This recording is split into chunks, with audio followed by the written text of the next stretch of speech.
D2L Analysis for, I think today's the 20th? Whatever day today is. So again, just starting off on the profile, openness, transparency, all that stuff. Yesterday didn't go great. Did get some wins. More losses than wins though.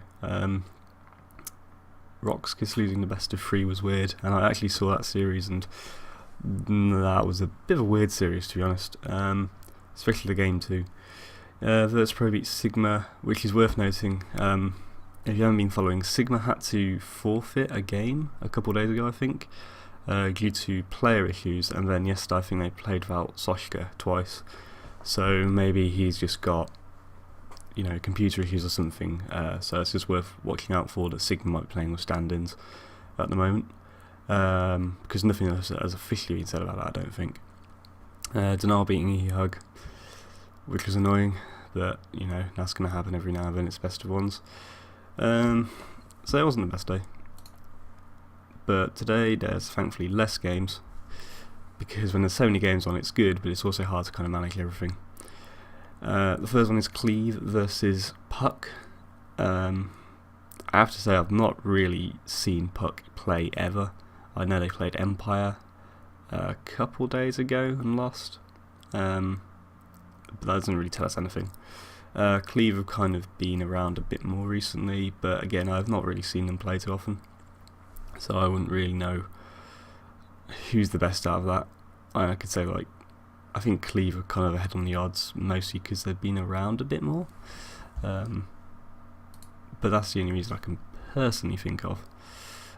Regan Wrexham Q1 versus Orange. I don't know the most about Southeast Asian Dota. I know Lily at Dota Talk occasionally does analysis on games there, but I do know that Regan Wrexham Q1 haven't been in the greatest form, and Orange are still one of the better SEA teams.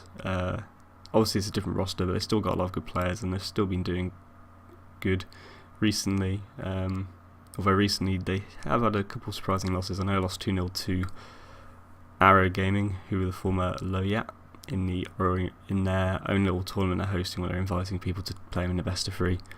I guess it's kind of awkward when you invite people for a best of 3 under the name of the Orange Challenge and then lose 2-0. So that's got to be unfortunate for them. But I still think they'll beat Regan Wrexham Q1, especially in the best of 2. The returns aren't great. If you have a quick look, 4 keys for 0.6. That bet's almost never worth it if it just returns 0.6. I would personally try and avoid ever putting a bet on something that doesn't return more than 1 of what you're getting back already, and even then that's a little bit questionable. But you have to think of the fact that you're risking 4 keys for a 60% chance of winning another key. It's just not great, really. Retry versus Roxkiss. Roxkiss had a bit of a shaky day yesterday. As discussed, they lost the best of 3 against Power Rangers. They also lost to Relax, I think it was Relax, in this same tournament. See, so many games I can't even check. I'll check it on. But yeah, they lost the best one yesterday, I certainly know that much. The Retry have also been a bit shaky. They're not generally regarded by people as in the same tier as Rox, myself included, but I think you still kind of have to be wary that they are somewhat of a threat, and this isn't listing it for some reason. What is it in? Dota2.ru.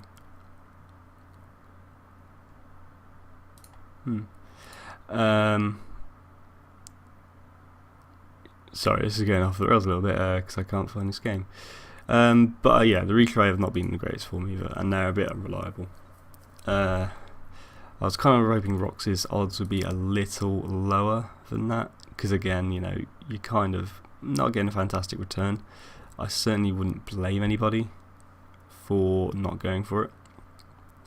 But at the same time, the Retry definitely not in fantastic form either, whereas Rox have been. It's just that yes, they had a shaky day, and it's not generally not good practice kind of go they had a bit of a rough day yesterday, abandon ship. Also in Dota Cup. I believe these are still best of ones unless they've progressed further in the bracket. Yeah, they have. Duza versus PR. Duza have kind of been around a bit more recently. I don't think they've had the greatest amount of success. Again, I haven't been able to see them play because, when you've got things like TKO and the Joint Dota League and the Dota 2 Champions League going on, it's kind of hard to make time to watch Dota 2.ru, which I don't even think is... I haven't really seen much of it until it popped up on here. So, Power Rangers, they did have a bit of a better day yesterday. They kind of lost the best of 1 to Rocks when beating the best of 3. I generally consider them a better team than Duza. So, 67% isn't the worst. Again, you feel the difference, because I know they base the returns based off what people are betting. But, 2 res for 4 on that bet, I really think is decent. I would certainly favour Power Rangers there, but you do have to be careful it's best of 1, as many of us have been burned by in the past. And then the big game of the day is Alliance versus Fnatic. Dota 2 Champions League, best of 3. The two teams did play each other recently in the XN League Captain's Draft, where it was 2-1, but that's not the greatest indicator because Captain's Draft is kind of this weird outlier thing where we don't really know if it's just kind of like the best teams will still be the best teams or other teams adapt to it better. It's a tough one to base off that. We look at the recent games they both played. Fnatic actually were having the better of them for the most part. Although some of these go back a little bit too far, because Alliance did have that period where they weren't really hitting their form, and then they kind of came back. Starladder played pretty well, and then Na'Vi were just Na'Vi at Starladder. When Na'Vi play at their best, it's very difficult for any team to stop them. Since then, Alliance, they've still been on a kind of bit of a break. I think Loader went to Singapore for a holiday, so they're certainly refreshed. Although it's worth noting they probably haven't played too many competitive games in under 6.8, although they certainly would have scrimmed. They beat Sigma 2-0 in February 12th. Yeah, so they have played in 6.8 and beat Sigma. This does kind of lead me down the path of is this a value bet? And by value bet I mean is there enough of a chance that Fnatic win this game often enough for it to be worth betting on them? Because Fnatic at 30% against a lot of teams is going to be an excellent bet. If they're playing Sigma, you'd take that bet. If you're playing Na'Vi, you'd take that bet. Especially in the best of 3 or best of 1, where again I mentioned this a lot. Na'Vi, we know they can, sometimes not take games seriously, but against Alliance, I think I would probably take it if the odds stay there, just because Fnatic are a good team and they're capable of beating any team in the world when they play to their best. Before the end of 2013, they were pretty much beating everybody, and it was just they were struggling in final games. So, I think Alliance's odds are always a little bit skewed, and that's not to comment on the quality of Alliance, it's just the effect of big teams being playing. You see the same in soccer with teams like Chelsea and Manchester United until they went a bit shit this year, where the odds on them would always be just impenetrably overskewed for any football game, especially in a league that's a little bit unpredictable like the Premiership. Same thing whether Nadal plays or Djokovic plays in tennis or Federer. Even there might be rumours they've got an injury, but the odds will still say in the point where you just can't bet on them. So I'll need to think about it a bit more close to the time. I certainly won't be putting 4 keys or 4 rares on either team. Actually, that's a lie. I might put 4 rares on one, because 4 rares essentially translates to less than £1. So, but I certainly wouldn't put 4 keys on either of these teams. I think the game is a lot closer than 71-29. So, just be careful with this one, because it could go either way. And then, even if you bet on Alliance, you're not getting the greatest returns. Whereas if you bet on Fnatic and you're right, you're going to be feeling pretty happy with yourself. And that really wraps up all the games on Dota 2 Lounge. Pinnacle, they do have Cypher versus Myth Trust in the Joint Dota League. Again, there's this annoying map 1, map 2 issue. Cypher have been pretty impressive since they've formed. I've seen them play a couple of times and they've looked good both times. I think they're unbeaten, although they did draw 1-1 with, I want to say, Arrow. I could be wrong on that, but they have beaten the other two teams 2-0. Again, the Champions League game, Fnatic at 2.6, which is a good price for Fnatic at any time. There's also the 1.5 bet. So, for those of you unfamiliar, a handicap bet basically starts the team off with either a 1.5 game advantage or a 1.5 game disadvantage.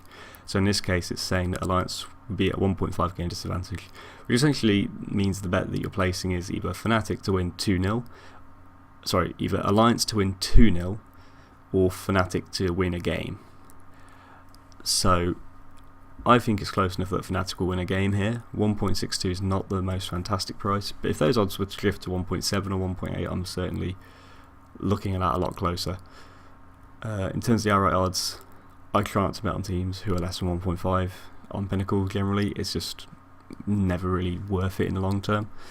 And Fnatic 2.6 is interesting. Again, if they were to drift to like 2.8 and even towards 3s, then that seems good to me. There also is the XMG Captain's Draft, which again is a very hard one to analyse. We don't really know if teams are going to be like, it's just going to be like teams are going to be as good as they are. How much the draft will actually have an influence on that, because if you watch the Alliance Fnatic game, like, they still got a lot of key supports who are good in the meta game. Like, there wasn't that many like obscure picks. There was like no Fnatic, no Tail Meepo or anything like that. And you have to realise, like, just because teams may have to play with obscure players, they may be like somewhat unfamiliar with them in the competitive context at least, they're still going to be very good at them. Like, if you're a professional player, you're pretty much going to be better than your average player at any hero at a quite good rate. Great example was for anyone who caught the amazing game on Saturday, I think, where Na'Vi, it wasn't Na'Vi, Dendi was standing in for Next, I think, and they picked up the Meepo, and I think he ended up with 12,000 GPM, a Rampage, and just absolutely ripping through the opposition. Just goes to show that, these players can pick up any hero and wreck face.